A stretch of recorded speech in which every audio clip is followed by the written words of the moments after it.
Welcome, everyone, to this session, the last session of today's virtual workshop, The Art of Communication. My name is Julie Rogers Bascom, and I'm the Director of Learning and Leadership with the National Youth Leadership. I'm pleased to be with you. I'd like to introduce my colleague and friend, Anthony Lee. Anthony, tell us a little bit about you. Hi, I am the Youth Leadership Coordinator with NYLC. I joined the team in February, and I kind of oversee the Youth Adult Council, and I work closely with Julie here. And yeah, I'm excited to do this workshop. And doing all things youth adult partnerships, youth training. We're so lucky to have Anthony with us.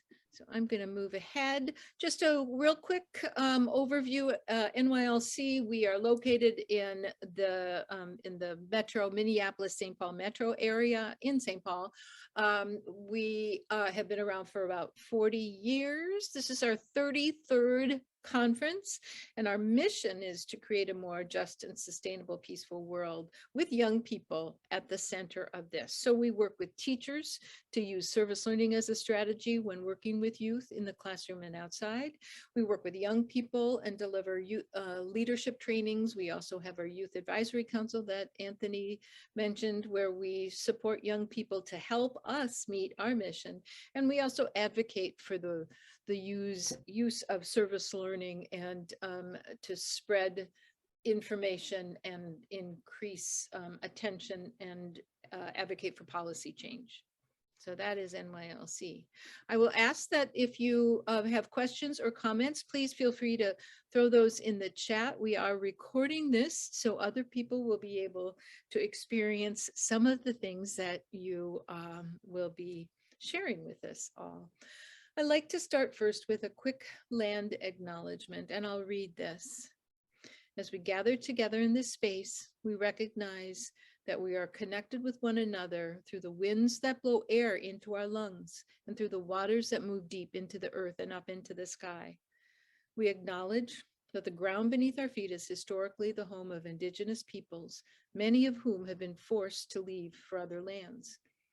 We offer this land acknowledgement to express gratitude to those who reside here and to honor the Indigenous peoples who have lived and worked on this land historically and presently.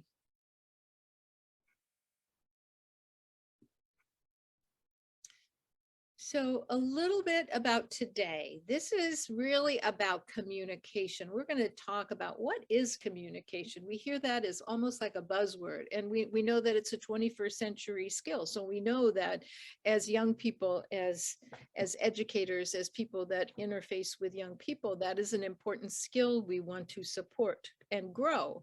So what is communication? We're also going to do a lot of practicing. We're going to talk and listen. We're going to ask questions, and we're going to think about responding. What does that look like? So before we get started, I'd like you to open up your chat. Everybody open up your chat. And I'd like you to answer this question. If you knew me, you would know ...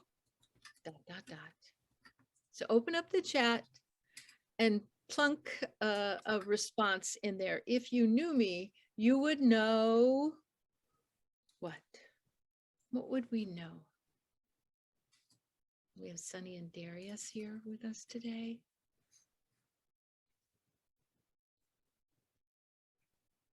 We'll just take a beat while I have a chance to fill in the chat. I should have some music ready to go.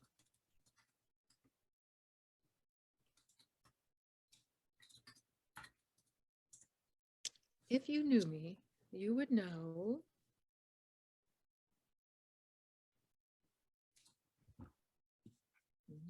Here we go. If you knew me, you would know I love to try new foods. Boy, is that That true, Anthony. That is so true. And Sunny, if you knew me, you would know that I'm a lover of animals and the planet. Really important to know about you. That this is a little snippet of what I would call communication. And I think before the pandemic and before we became Zoom experts, we were thinking that communication is just talking. Well, it's not. It's writing, it's responding, it's listening, it's a whole bunch of other things. So I'm going to move on to our next slide and just try to decipher that a little bit more. So what is communication? Absolutely. Communication is talking. It's the words we say. It's not just the words, but sometimes it's the tone of what we say, how we talk. But good communication also requires somebody to listen. Communication is a two-way street. It's not somebody standing at the top just kind of yammering away. It really is about listening, and it's also about responding. So in order to have good communication, you need to talk, listen, and respond. But there's another layer that I like to consider as well, and that's some of the nonverbal cues. You know that if I were talking at you like this, you would know that I'm engaged. But if I was talking at you kind of like this or looking around over there, you would know that I wasn't paying close attention. So those nonverbal cues are important to be aware of for yourself as a communicator, but also be aware of when you're talking with other people.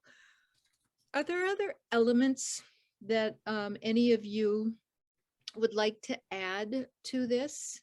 If so, put them into the chat. Anything else that you would consider important when you consider communication? And I see that Alec just said that you would know that I love ducks. So if you knew me, you would know that you love ducks. So Alec, we know you love ducks, and I also can think that maybe you've got a sense of humor. Any other thoughts?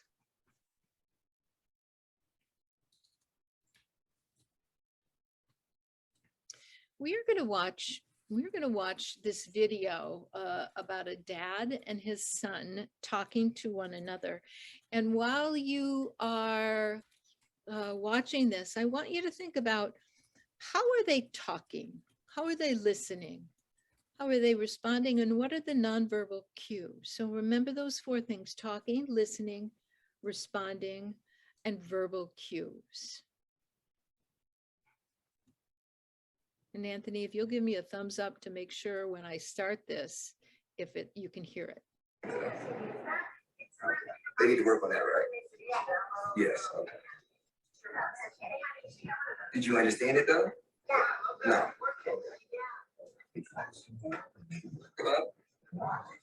Oh, not this one. This is Instagram now. Yeah, that's the last one. That's what I was wondering. I don't know what they're gonna do next season because they did some stuff this time.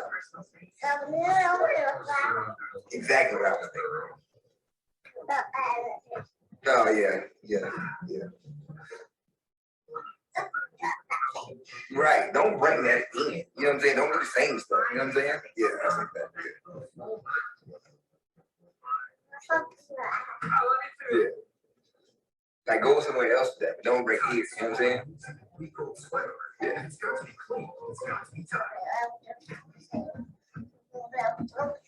That's what I said. He was like, you know what I'm saying? And I was like, what in the world? But don't do it here. You know what I'm saying? Yeah.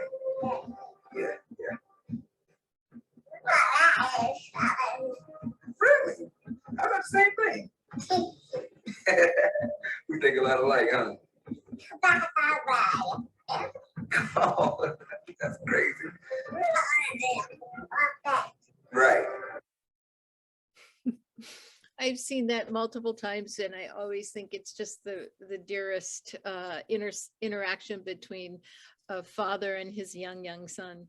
I'm going to put you into a breakout room. There'll just be two of you, and the questions I'd like you to discuss for about 3 or 4 minutes is really about how were the father and son listening and talking and responding? What else did you notice about their interaction? So just a conversation, a short conversation with another person to talk a little bit about what you noticed about this conversation. Any questions?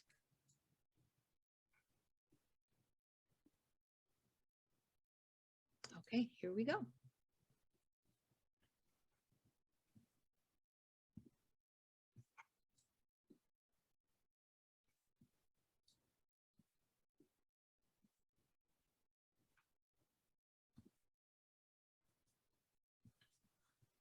I think I'll join Sunny as the other two in room 1.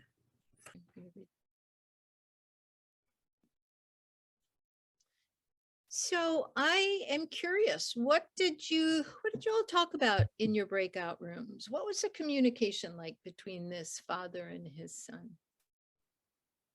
I thought it was interesting because you have to talk to like a young child, which is always kind of really difficult. So it creates that kind of barrier, I guess. But it's interesting to like have to adapt your communication style to like that he had to adapt his communication style to the child.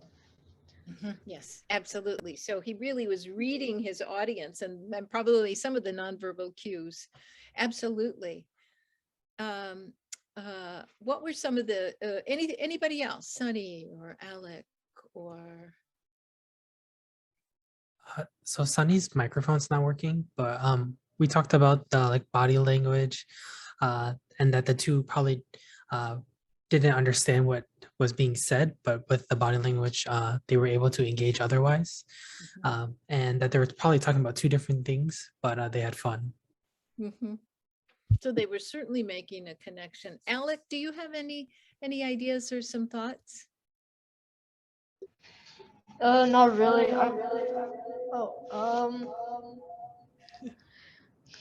So I thought that like the conversation was pretty cute, but like there wasn't much going on. Okay, okay. I was wondering about some of the things that the father said. One of the things that really struck me was when he said, "Oh, you and I, you're a lot alike. We're a lot alike." What do you think he meant by that? And how do you think the young person would have felt?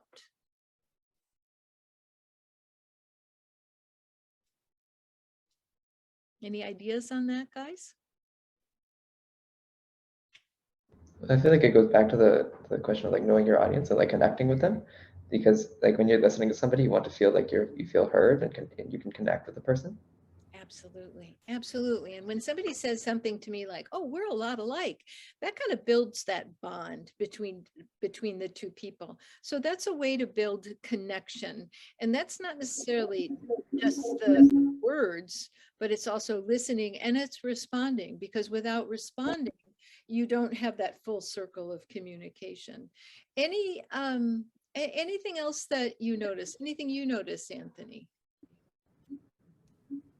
I do have something from Sunny to share. She wrote that they understood and listened to agreed.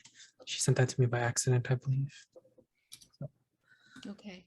Okay. Yeah. Thank you, Sunny. Thank you, Sunny. I'm sorry you're having trouble with your microphone or your phone. That's always a drag.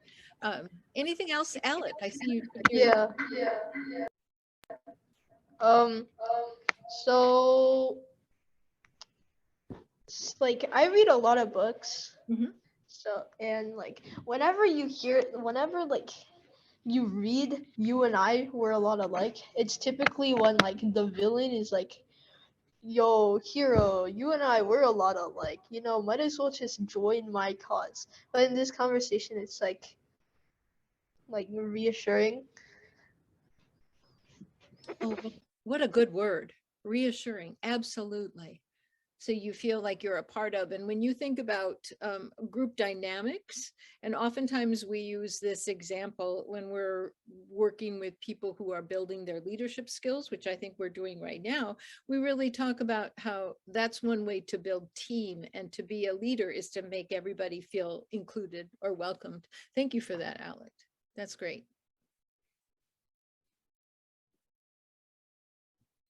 we are going to hop in. Alec, how's your microphone? Did you have two things going at once? Maybe a phone? Basically,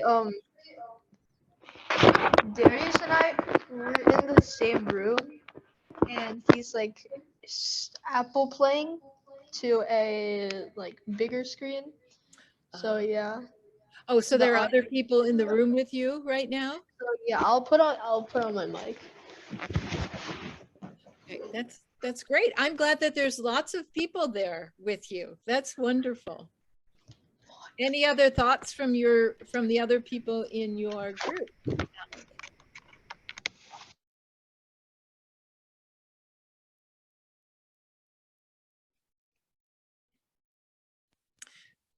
Can you tell me, Alec, how many folks are in the room with you? Because this next activity will, if there are a couple of people, then we're going to do a little different activity.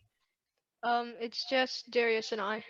Oh, just you and Darius. Okay. Yeah. Perfect. Well, this is, I'm going to throw it over to Anthony, and he's going to take us on another experiential journey. All right. All right, so we're going to do a activity. It's called Yes But and Yes And. We're going to be planning a birthday party for a mutual friend. One person starts the conversation with a suggestion. The other one answers starting with the word but. And Julie and I can demonstrate here. Hey, Julie, I want to plan a birthday party for Caleb. But Caleb has had a lot of things going on. I don't know if he'll have enough time. But I think he'd really appreciate it when he comes to Minnesota that we threw him a party. But do you know what he likes? Do you know if he even likes birthday parties? But I think he just enjoyed the sentiment of it. But what are you thinking of a time frame? All right, so I think you guys got the gist of that. So we'll go into breakout rooms and we'll try this again, and then we'll come back together. So what I'm going to do is I'm going to put Alec and Darius. All right, so same topic, same way of responding, but instead of but, we're gonna go in and try with the sentence and. And I think you guys got the gist from the first one. Is there any questions?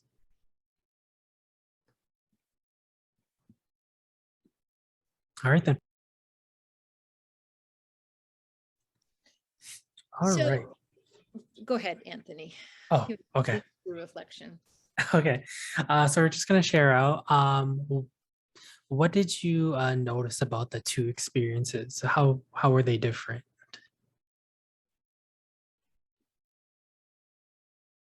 I feel like with like the but one, you kind of don't go as far as you do with the and, because you're always kind of countering what the other person has to say, and you don't really end up with a full idea. Right. I would definitely agree with that. I just felt like the whole but and was very negative and like not very problem solving and stuff.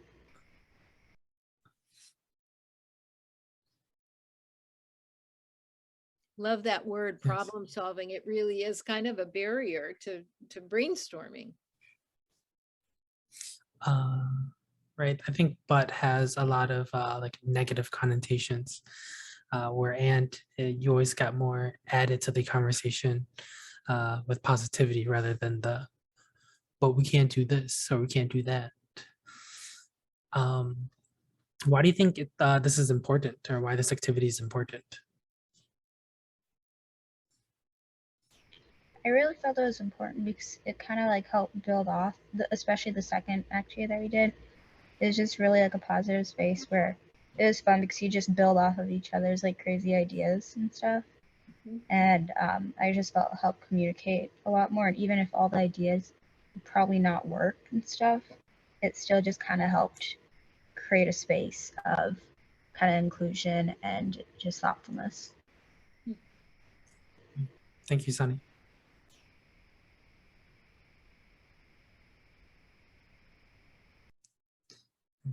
Alec, any input? Um, I think I think but is like always like contradicting Mhm. what the other person is saying. Like, oh hey, let's get this guy a birthday cake that he really likes. But what if he's allergic? It's like really it contradicts a lot. And then and seems like going with the idea of like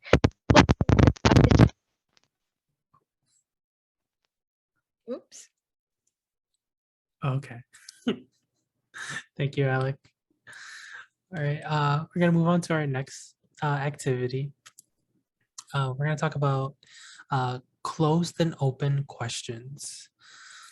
Um, so questions that require a yes or no answer are closed-ended questions because no more information is needed or required. An example would be like, did you eat lunch today? You'd be like, yes. Or did you use a computer for school? You'd be like, yes, I do. And then questions that require more of a detailed answer or more information would be an open-ended because they open a conversation and provide an opportunity for new questions to be asked. An example for that would be, why didn't you come to school yesterday? And then your answer could be, I was sick and I had to go to the doctor. Then I had to go to Walgreens to get some medicine and something like that. So in the chat, we're going to try to change some questions from close-ended to open-ended. And Julie, all right. Some starting words to make it a bit easier would be like how or why. So in the chat, why don't we try to make the questions on the screen become open-ended?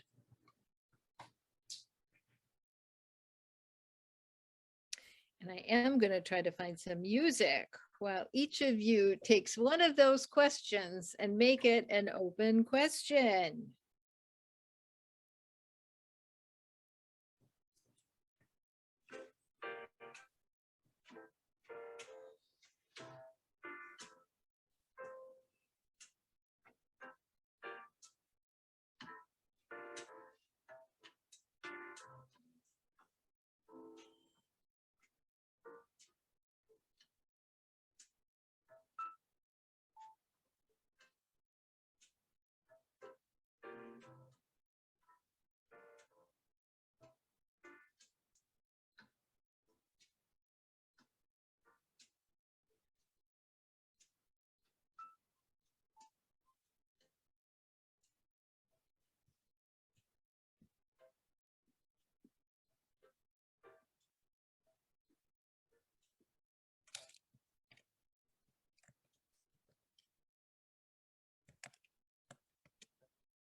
Oh, Sunny, I just learned something that what a great phrase. What is your stance on chicken with the bone or without? With the bone or without?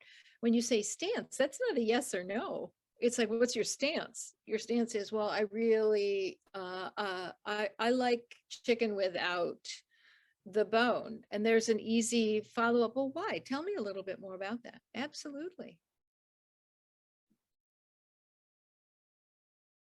Alec, what's your favorite food? Yeah. And I'm wondering if that can go a little deeper because that could be that could be a one-word answer. And one of the things that we try with these open-ended questions is for people to maybe think a little bit, but respond with more. Like even, you know, and why is that your favorite food?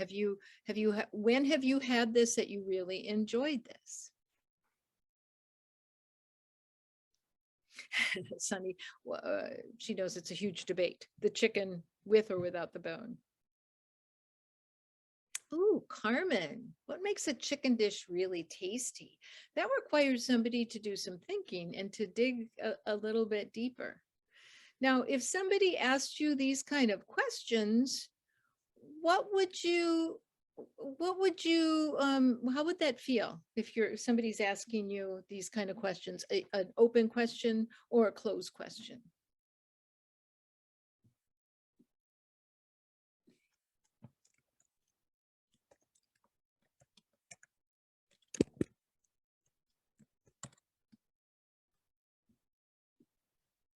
Alec or Darius, do you have any sense of how that might make you, how that would make you feel? Welcome, Kate. I'm glad you're here. I think, I mean, open questions obviously require or like start a conversation where if you like, you could use both depending on the circumstance that you're in. Absolutely. And thank you for that clarification, because sometimes there's a need to ask a closed question, but you're absolutely right. The open questions really start an exchange. Yes. Any other thoughts? Kate, what we've been doing is talking a little bit about open and closed questions and how to open them up to engage more conversation.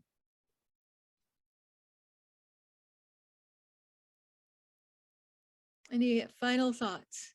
Going once, going twice. And remember, I told you this is going to be a very experiential. Well, here's our next opportunity to be in conversation with each other. We call this activity Just Listen. Any of you ever have a sense that sometimes you talk and somebody else just kind of comes right in and kind of takes over the conversation and goes in one direction? Well, this exercise is an opportunity for us to practice really listening. So this is what we're going to do. Our topic will be, what would you like changed in your community? So think about that. I'll give you just a few beats to think about, what is it that you would like changed in your community? That's your topic.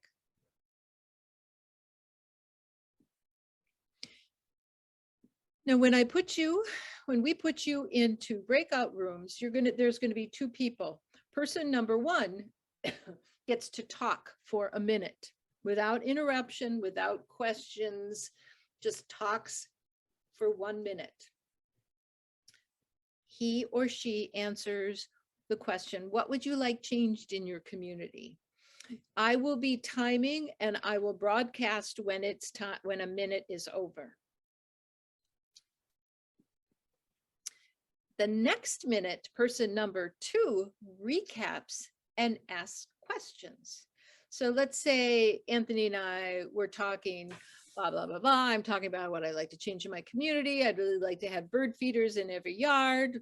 I really like the birds. I go on, and I kind of, there's still a little bit of time left. And I just, if I run out of things to say, I just sit there in quiet. Sometimes what I find is that sometimes if you've got a moment to pause, you come up with some other things to say. So after that minute of me talking, then Anthony would say, Julie, I heard you say that you really like birds, or what I have come to know is you're really a fan of cardinals. What is it about cardinals that you like? And so I would talk for a minute. He would recap, ask me questions, and we would continue on like that. And then you switch.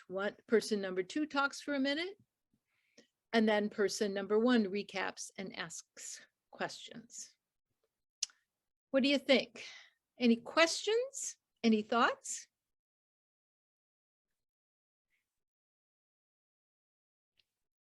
Okay, it'll be a short beat in this room, but it's really important to get that feel. I'm going to give you a minute just to kind of get settled. Kate and Carmen, you're going to be together, so you'll have a chance to just introduce yourselves. So after that minute, I will start the timer and you will have 1 minute. Person number one will talk. The next minute, person number 2 recaps and asks questions. Then we switch. Then we'll come back and do some reflection on that.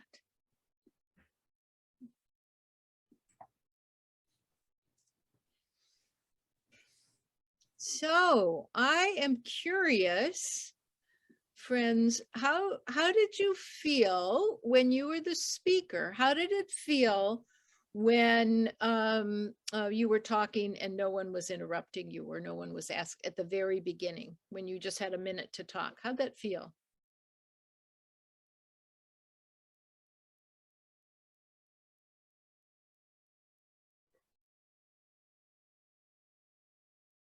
Carmen or Kate, how'd that feel when you weren't interrupted? Or you could just talk? Was it awkward? Did it? It felt encouraging for me, specifically because I felt like I could say whatever I was thinking out loud without, judgment, without any pressure, just, talking to someone else and just interacting with them. Yeah, absolutely. I really find that sometimes when we do this activity, this practice, it allows us to really get an idea expressed. Darius or Alec, how about you? I thought it was really interesting. Oh, sorry for the echo. I thought it was really interesting because, we're on Zoom, and I feel like communication does differ in Zoom and in person and in person. So to have the minute where you can just talk and somebody will listen is kind of empowering almost, because you can hear that, or that somebody's actually listening to you and they're hearing what you're saying. Mm-hmm, mm-hmm.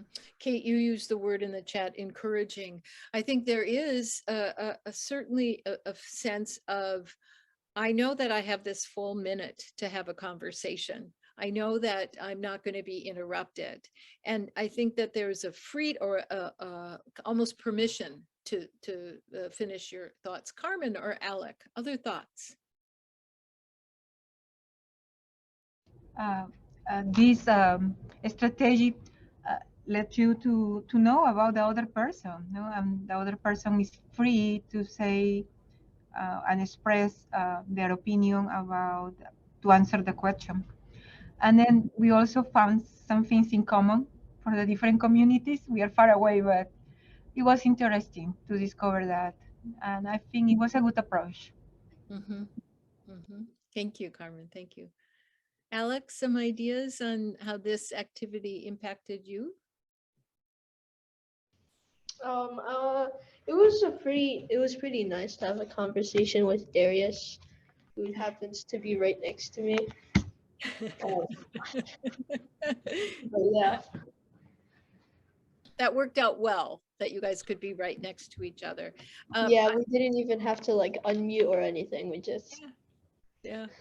I often hear people, young people and adults talk about how they didn't feel like they were going to be interrupted. I think in communication, there's talking, listening, and responding. Sometimes people talk and others respond quickly and take the conversation in another direction. So this is also, not only is this good to help a person feel listened to, but it also helps people who want to add something to maybe take a pause. How did that feel? Did you hear, when you were listening, how did it feel not to be able to speak about your own views or react to it? How did that sit with you? Anybody struggle with that?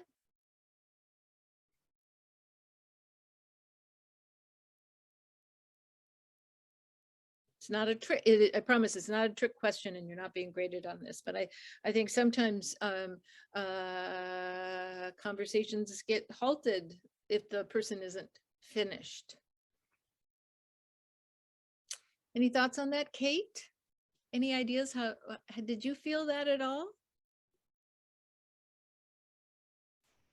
It was a pretty smooth conversation for me and Miss Truax, because it was like a back and forth and we're just piggybacking off what each other said. But I do recognize that, yeah, sometimes that happens in some of the conversations. Yeah, I think sometimes at the lunch table, I've heard young people tell me that sometimes they have to talk over each other to get their point across. So while this activity doesn't necessarily work at the lunch table, it does give you like a little bit of insight into how communication works, how the talking, listening, responding, and nonverbal cues are all part of communication. We are coming up to my last slide, our last slide. And I'm just wondering if you would give some thought to this and put it in the chat for us. So you joined us on this day to learn about communication, and communication is really important in the service learning field because how we express ourselves verbally, how we listen, how we exchange, how we respond. These are important things when we're working on projects together as a team. So I'd like you to fill in these two blanks. I used to think blank, but after today, I think blank. Now you can massage those sentences however you would like to massage them to make a statement that feels where you're at right now. But if you would take a moment, I'm going to set the timer again for a minute, and I'll play again some calm jazz chill out. And I'd like you to finish that sentence and put it in the chat.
I used to think that communication was a somewhat straightforward task, but after today, I think there's many nuances in improving the efficacy of communication in many different scenarios. Oh, snaps to that, snaps to that. Absolutely.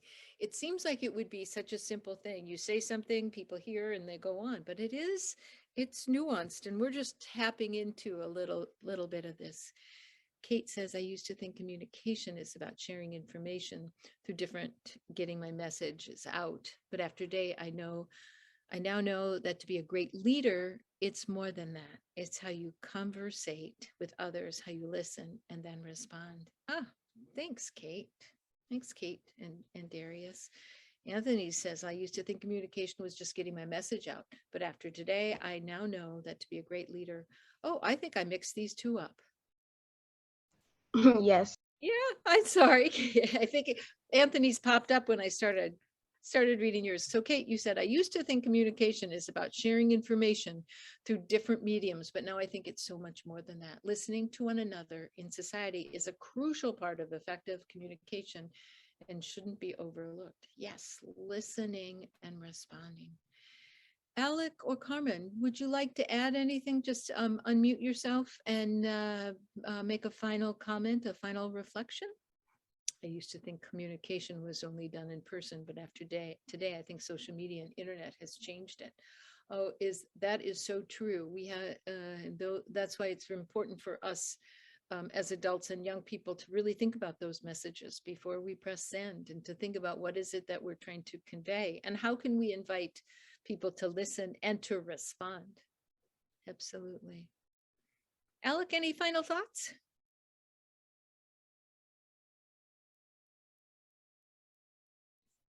There it is. Similar to Darius, I thought communication was a straightforward thing, but I can see that communication is a lot more than meets the eye. Thank you so much, all of you, for being with us today and to listening and to participating on the an afternoon. It's hump day. It's the middle of the week. Thanks for sticking with us and for having this conversation about the art of communication. Stay with us. We are going to have our closing plenary session in about 15 minutes at 3:45. Again, thank you for being with us. And on behalf of Anthony and I and NYLC, best to you all. Thanks again. Thank you.